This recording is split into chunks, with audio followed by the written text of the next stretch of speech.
Thomas, toi, qu'est-ce que tu retiens du confinement et des leçons économiques retenues ou non?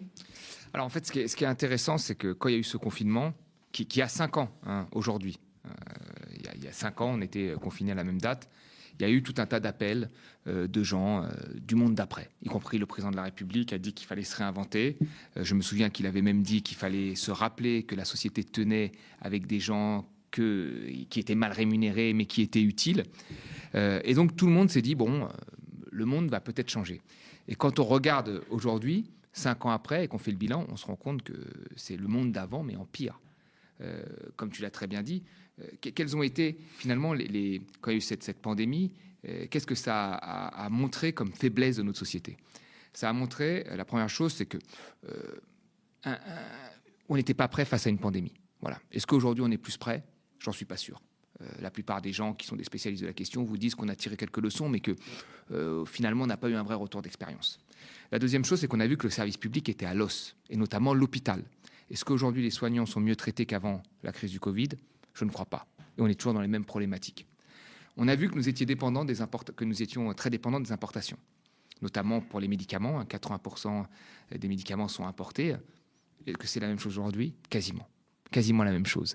Et puis après, les bas salaires qui sont très utiles, les métiers importants qu'on devait revaloriser, l'aide à la personne, les caissières, les éboueurs, tous ceux qu'on fait tenir la société, les transporteurs, etc., eh ben, ils gagnent toujours les mêmes salaires. Donc en fait, c'est la même chose. C'est exactement la même chose. Et on n'a pas tenu compte de ce qui s'est passé pendant cette crise. Et ce qui est assez marrant, c'est qu'à chaque crise, on a le même discours.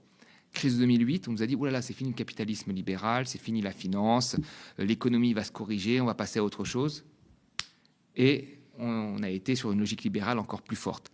Et c'est ça, moi, qui m'étonne ces 15 dernières années et qui montre une forme de capacité à encaisser et aussi de résilience, on va dire, du système capitaliste, enfin, en tous les cas, des gens qui ont des grosses fortunes, qui en profitent. C'est que chaque fois qu'il y a des crises, rien ne change. Alors qu'avant, quand il y avait des grosses crises, les choses changeaient. Crise de 29, on est passé plutôt à une économie keynésienne après, les choses ont changé. Crise pétrolière, on est passé à un système après libéral, d'une économie plutôt avec un État stratège à quelque chose de libéral. Il y a eu un changement. Et puis la crise de 2008, crise du Covid, et il n'y a pas de changement, et on continue dans la logique en y allant encore plus fort. Et quand on voit aujourd'hui, au moment où nous fêtons quand même ces 5 ans du confinement, qu'il y ait des ministres qui vous disent, écoutez, c'est très clair, le financement de l'économie de guerre va se faire en faisant des économies sur le service public, sur la santé, sur la dépense sociale, on se dit, mais on n'a rien compris, quoi. Il ne s'est rien passé. Donc non, rien n'a changé, et c'est encore même pire.